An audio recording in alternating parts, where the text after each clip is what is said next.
Hello everybody, my name is Chatterjee. Now we'll discuss chapter 1 in Civics. Understanding diversity. Diversity means variety. So it can be variety of things, it can be variety of people, plants, animals. Our country India has different kinds of people from different cultures and who follow different religions. They're all from different backgrounds. Like in other words, they have different ways of their livelihoods. They also have their different ways of their lifestyles. Even though we are quite different from each other, we are still living as one country. That's why the slogan for India is, for our country is unity in diversity. Even though we have different kinds of people living in our country, for country's sake we are all one. So that's why this is known as diversity. So let's study this next topic, making friends. So naturally, when different kinds of people are there living together and interacting with each other, to avoid conflict, the best way is to make friends easily and to become friends with each other. Like there's one English saying that no man is an island. Like nobody is completely independent. We are all interdependent on each other. We need each other's help. That's why we all have to follow humanity. There's a wise saying that choose your friends accordingly. Always choose useful friends. Now we'll move on to the next topic. What does diversity add to our lives? Diversity adds variety to our life. It enriches our knowledge. We can learn a lot of things from a lot of people, from different kinds of people, because no human being is a clone of another human being. We are all similar, but we are quite different from each other in our personalities, in our ways of thinking, in our behavior, in the way we respond to situations, so in the way we speak, in the way we dress. That's why we say we have a very good proverb in English: variety is the spice of life. It also increases our patience, because when you're dealing with different kind of people, you learn how to be patient with them, how to try to understand them better, learn tolerance. Okay, we need to tolerate. Like nobody should dominate anybody. This concept of equality is of foremost importance.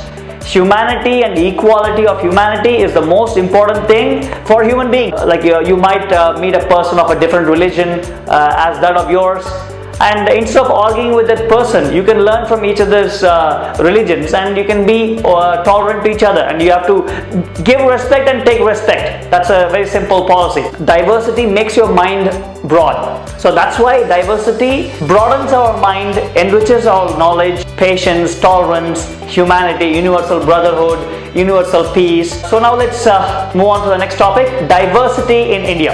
Like our country India, we have different kinds of people who speak different languages, who follow different cultures, who follow different religions, who follow different festivals, etc. We all have our own way of dressing. We all have our own ways of praying. When the situation comes to a country, we are all one.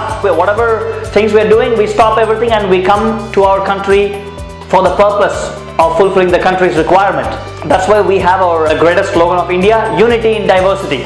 So the whole world is amazed at our country India, because they are so surprised. Even though India has so many different kinds of people, different cultures, but still they are one. India is a one country, and India is the 7th largest country in the world by area and 2nd largest country by population. So the whole world is amazed at India, and yes, we are a living example of unity in diversity for the whole world. Now let's proceed further with this topic. How do we explain diversity? Over the course of time, different people settled in different areas. In the due course of time, their lifestyles and their cultures became different. However, they still interacted with each other, and business between them took place. But the basic reason was diversity occurred due to different people settling in different areas at different periods of time. All these differences increased over the course of time. And there's a very important note in this chapter. Historical and geographical factors influence the diversity of a region. For example, we'll take an example of Ladakh and Kerala. Ladakh is a desert area in the mountains of Jammu and Kashmir. So very little agriculture is possible there, because it is snow covered most of the year. So what will the people do? The local people of Ladakh, they started rearing sheep from hundreds of years. So sheep rearing is very important for people living in Ladakh. We have a different kind of cattle. We have an animal called yak, which looks like a cow, but it has a lot of thick fur. So these people from Ladakh, they drink the yak's milk. So mainly people of Ladakh, they started rearing yaks and sheep. So sheep rearing is very important.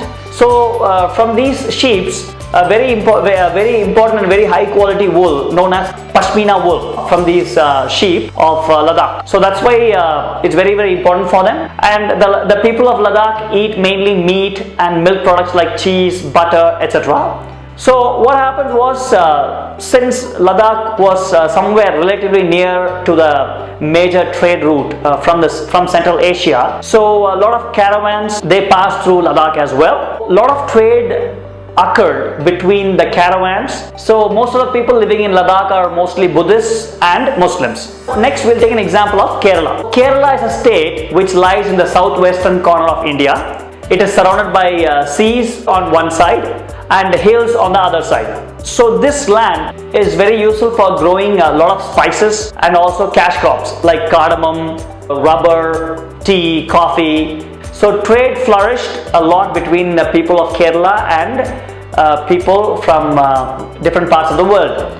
If you look at the similarities between Ladakh and Kerala, we'll find that both the regions were influenced a lot by the Chinese and the Arab traders. Thus, history and geography are often tied in the cultural life of a region. So now we'll take a look at this very important topic known as unity in diversity. Like I said, this is the greatest slogan of our country, India, unity in diversity. This emphasizes the citizens of our country that the country lies above everything else and above anyone else. So India's diversity is a major source of its strength. We have the national anthem, which was composed by Rabindranath Tagore, which is titled Jana Gana Mana, which we all know, and that is equal to the national song, which was composed by Bankim Chandra Chatterjee, which is titled Vande Mataram. When you talk about national anthem or national song, we as Indians, we are one, because the country is above everything else. And there are other songs as well which indicate unity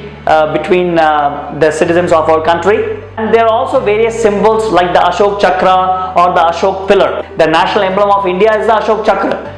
It indicates, even though we might be diverse in different ways of lives and cultures, but we are one, we are Indians. And then of course we have the greatest unification factor, the national flag of India, our dear Indian flag, where when you look at the flag, you get a great sense of honor and unity. The great American president John F. Kennedy, he said, don't ask what the country has done for you, ask what you have done for the country. So in this way we covered a lot of wonderful topics in this chapter. If you have any doubts or suggestions, you can let us know in the comment section below. Thank you so much. Have a great day.